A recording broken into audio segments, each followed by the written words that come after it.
Beauty and the Beast has been hiding a secret for over 30 years, and what's crazy is that no one ever talks about it, even though it's been right in front of us this entire time.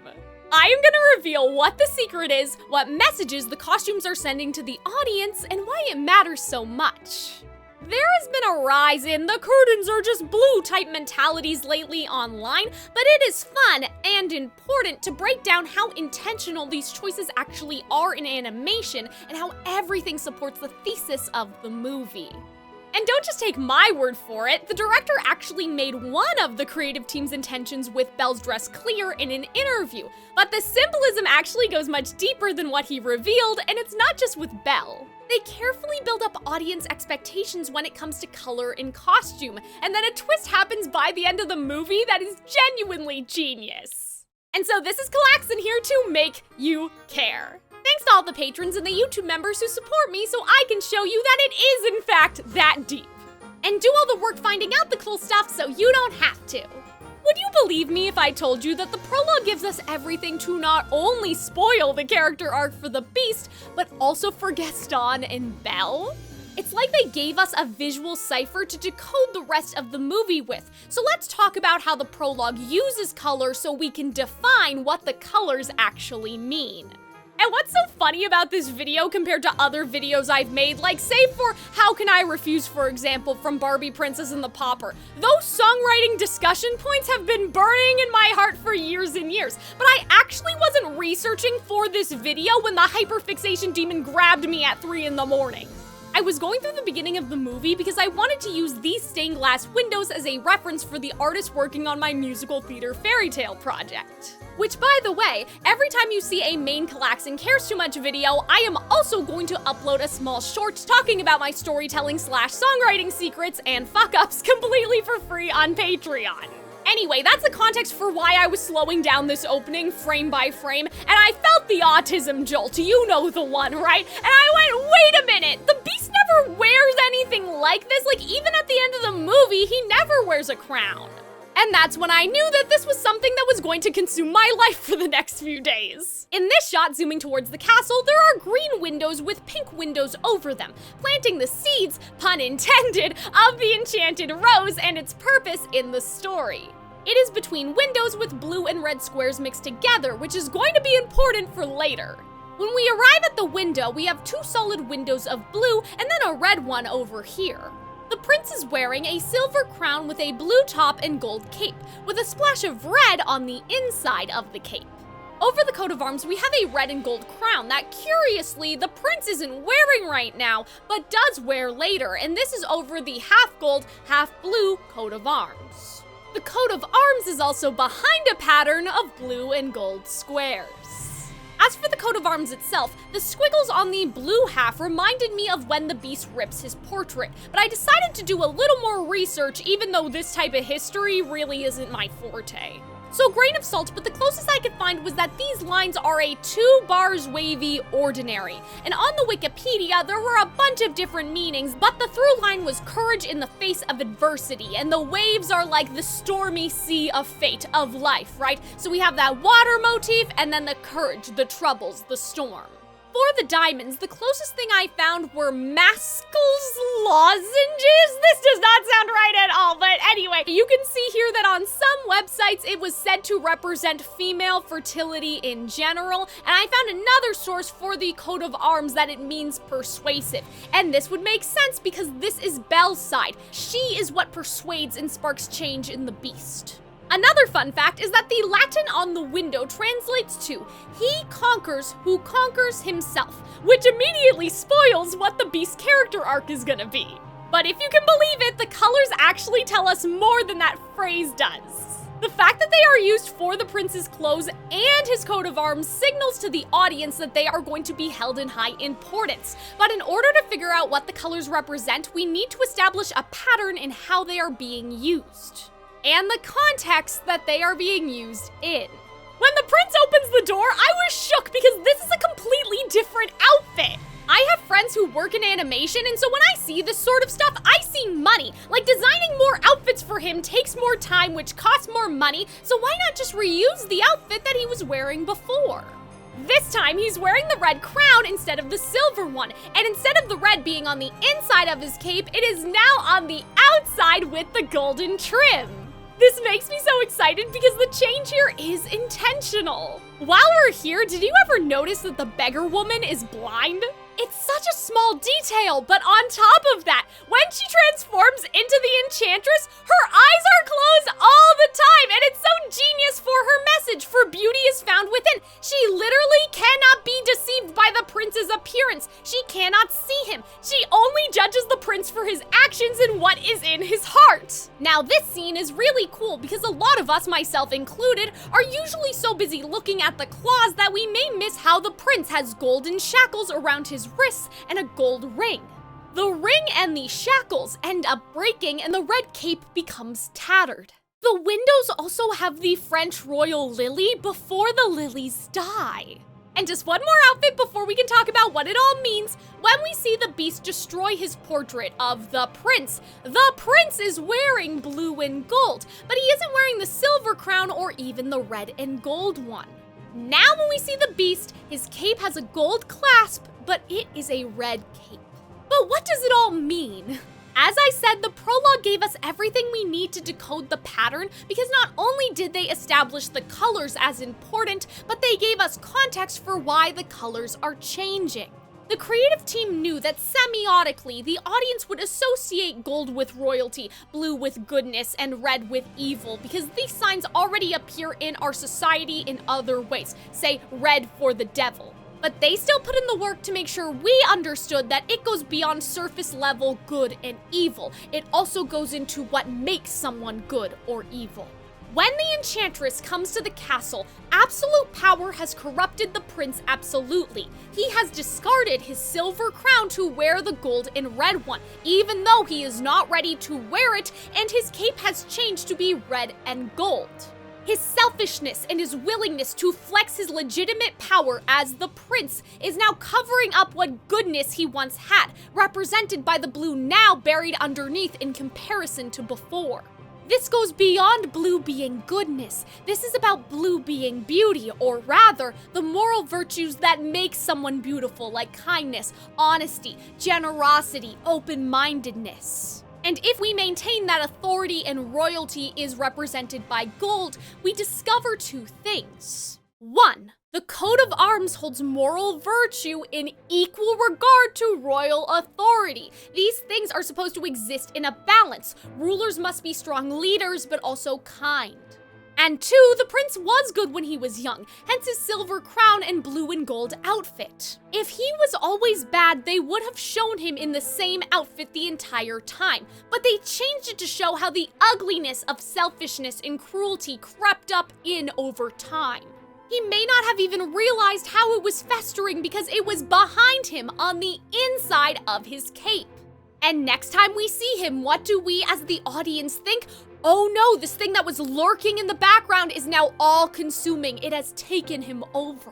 The Enchantress thought that everything needed to be destroyed for the beast to have a rebirth, and this is why we see the golden bands around the prince's wrist and the ring fall apart, and why the royal lilies in the stained glass die.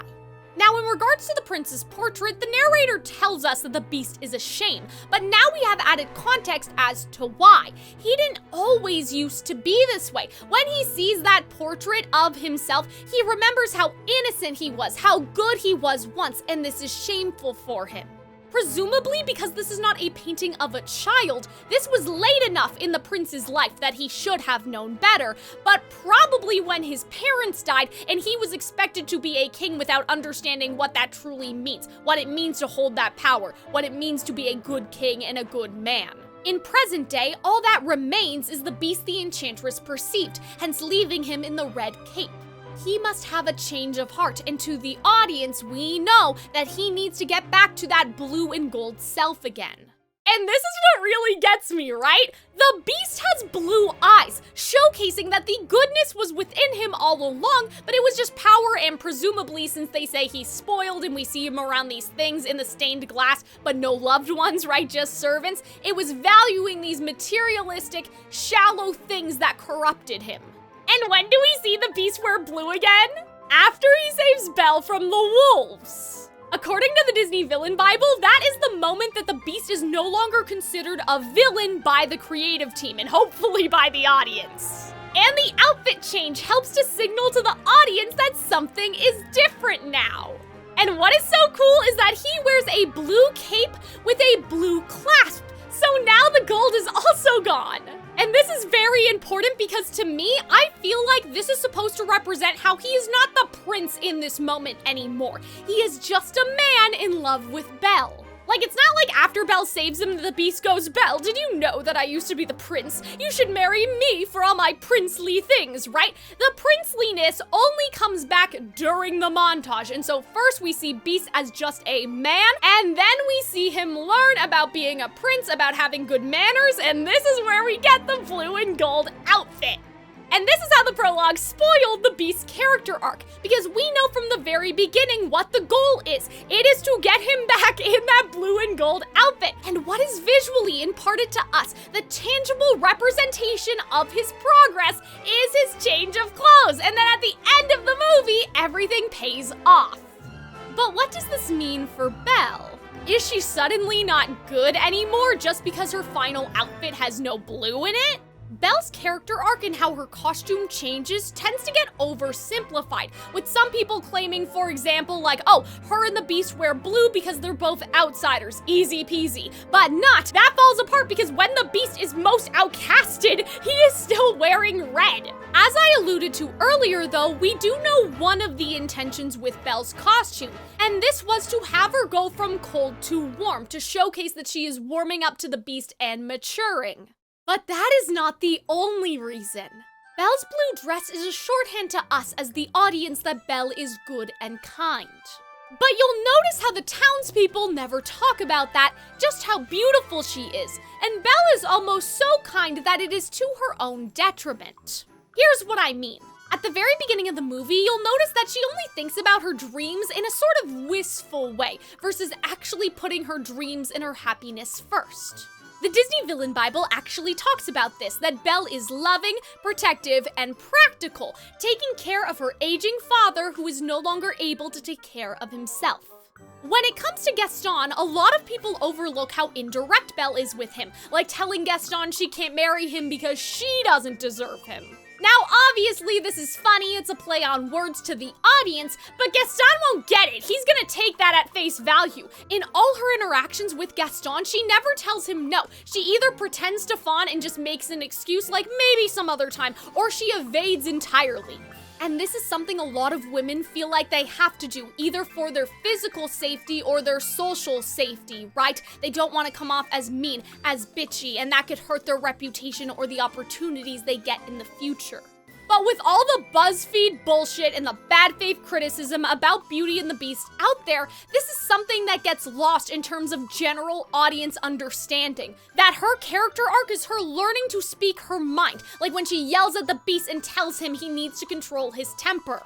That is not the behavior of someone who has Stockholm Syndrome. It is someone who feels empowered enough and safe enough to speak her mind because she has seen that the Beast wants to protect her at this point. She would have never done that with Gaston. It's with the Beast where she actually learns to stand up for herself and be entirely honest about what she wants and needs. This is the first time where Belle is living for herself unapologetically. And I think this is why she has so many different outfits. It's like she's trying to find herself to see what she likes before she embraces the gold dress. Now, of course, Belle taking care of her father and finding her own happiness are not things that are opposed to each other. They are things that can coexist, but not yet. We can all agree that the Beast did not have to toss this old man into an enchanted Uber, but the extremeness of the separation does allow Belle to put herself first for the first time in her life.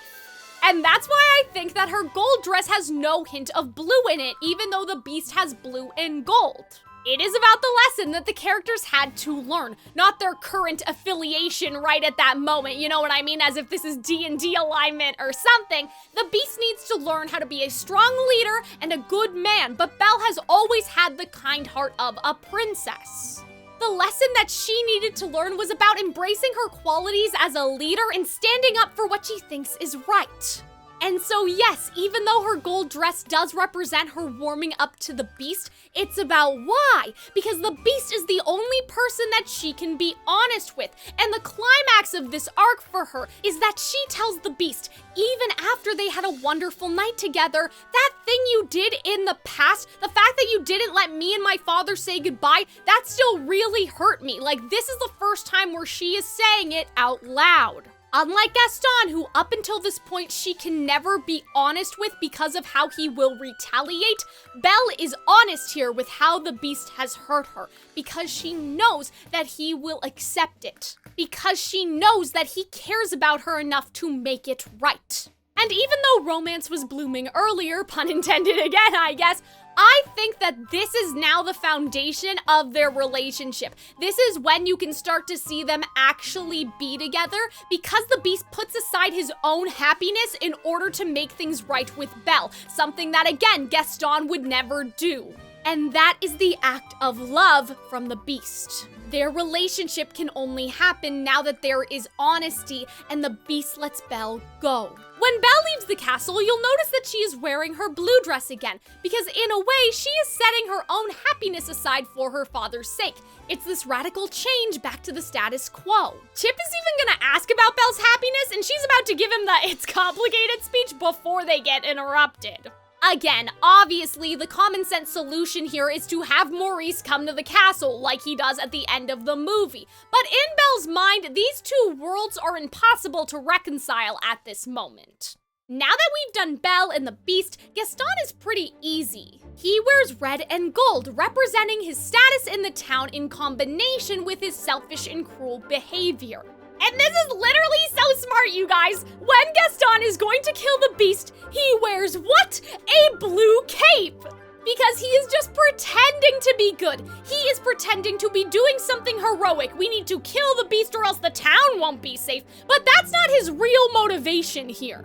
As the Disney Villain Bible says, he realizes in order to recapture his prominence in the village, he must rid them all of the Beast. He wants to kill the Beast because the Beast is a threat to his own status and his own desire to possess Belle. The Beast and Gaston share a lot in common with each other while also foiling each other. Gaston keeps these trophies, these mementos from the hunt. The Beast destroys everything that reminds him of his old life.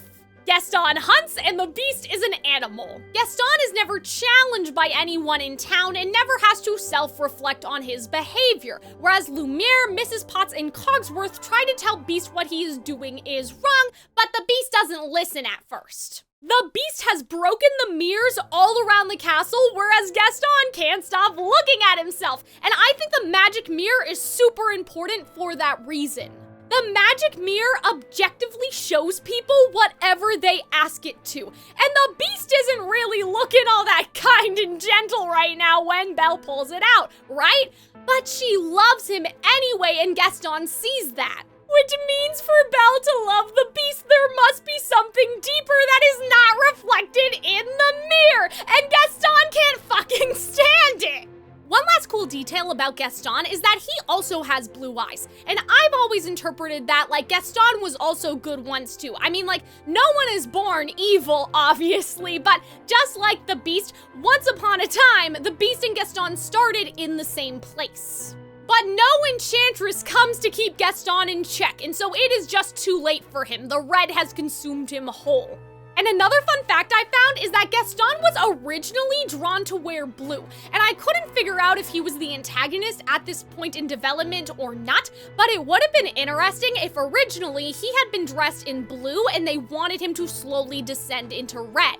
I think not doing that, though, was ultimately the right choice because that does not fit in with the Gaston we have now. We need to see that he was bad at the very beginning and that he only gets worse. Not like that the Beast drove him to madness or something, so putting him in blue wouldn't really make sense.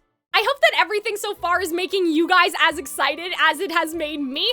But I still have one more twist to share that I hinted at the beginning of the video. But before I can reveal it, I have to thank my patrons and my YouTube members once again for allowing me to make videos where I can talk about something that I'm passionate about and I don't need to worry about the algorithm. Like, I don't know how well this video is gonna do as opposed to me ripping apart a song, but the patrons and the YouTube members make it so I don't have to care. I can get a little freebie every once in a while. So if you want to support my videos and my original musical projects while getting cool rewards like early access and me answering your questions via YouTube shorts, like the one that's releasing today, I'll remind you about the VTuber project, consider joining them. If you want a taste of what early access is like, remember again that short about the VTuber project is going to drop completely for free on Patreon days before it is uploaded to YouTube, and it will be free on the same day as this Calxiyn Cares Too Much video. But now, what is the big twist here?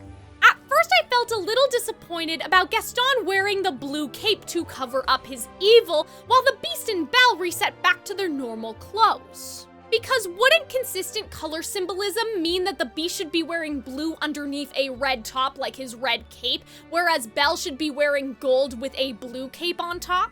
And there was a piece of concept art in the Villain Bible where Belle is wearing just that. And this concept art overall does strengthen my interpretation of all the color meaning, but this shows that the creative team, at least at one time, had the same thought I did: put Belle in gold with a blue cape. Now, Belle's cape does have a gold button when she rides to the castle, and with the Beast, similar to the wolf scene where the lighting makes his clothes look more blue, the same thing happens in the fight with Gaston. So maybe that's enough to get away with it. But then what is actually going on hit me and I got chills. Beauty is found within. Gaston needs to put on the cape. Why? Because he has no beauty within, only ugliness, but the entire thesis of the movie is not to be deceived by appearances. Does the Beast being back in his red cape mean that he's a monster and his development is gone? Of course not, that would be stupid! We should know better than that! He just thinks that he's a monster and he's spiraling into self-loathing before Belle arrives. Does Belle not wearing gold mean she can't stand up to Gaston? Of course not, because it's not about the clothes. It never was. Look at her face in the scene as she pulls away from Gaston and tells him that he's the monster. There is so much just in her eyes. In her golden eyes, which is something that I've been burying the lead on this entire time. Just like how the Beast has blue eyes, Belle has always had eyes that strike golden in the light. I think that they thought Belle wearing gold would have been too much on the nose, and I think that this was the right choice. Because doesn't it hit so much harder to know that Belle may look the same to all the villagers who undermined her and talked about her behind her back? She is as beautiful as ever, but she has changed. And everyone, including Gaston, is shocked by how she stands up to him. That scene would not work if Belle still had her gold dress, because they may see that as, oh well, we have to respect Belle more because clearly she's giving royalty, right? No! It is more impactful for Belle to look as she always did, but finally stand up to all of them. The genius twist at the end of the movie is that the creative team now trusts us, that we, the audience, can look beyond appearances just like Belle did. We don't need them to hold our hands anymore. We don't need the color theory. But it does come back one more time. When the Beast transforms, he finally sheds the red cape and he's completely reborn. And here's something else that makes me completely insane, and again, I never noticed before. The magic that fireworks into the sky is blue and gold. It's not just the enchantress, but Belle and the Beast who broke the curse, and so the magic comes from them, so it reflects their colors. If you learned anything from this video, it should be they didn't have to do that, so why? Like, why not make it just pixie dust gold? Why make it pink and blue and gold? And you'll notice that with Cogsworth and Lumiere, it is the gold and blue magic that transforms them, and I think that this is because, like, they don't believe in the idea of, like, true love, I guess, of fate, but they believed in Belle and the Beast over time. Whereas with Mrs. Potts, it's a tale as old as time. It's nature, it's something that she always believed in, and so the pink magic of the rose transformed her. It also transforms the dog too, which is kind of stupid, but I'm gonna slot the dog into nature. Like, you know, dogs just believe in love because they're like that. They are loyal, they are loving, they have no doubt in their heart. And here's the last thing that ties it all together and made me completely lose my shit. In the final stained glass, the red crown is still there, but it's not being worn by anyone. Even though Belle and Beast never wear them in the movie, after some time has passed, after they embrace their roles, they have matching crowns instead. They are equal rulers, blue and gold. And balance has been restored. So tell me whether or not you are convinced and what you think about all this. Are you now as obsessed with color and costume as I am? Because if you are, which I'm assuming you are because you got to the end of this video, check out my video about Barbie, Princess and the Pauper. If this video does well, I do want to do a standalone video about the movie's costumes, but I do talk about that as part of the greater video essay because it connects to the themes of poverty versus royalty, along with the other important messages that the movie has. This has been Calxiyn caring way too much, I think an extra too much this week, and I hope that now you care too.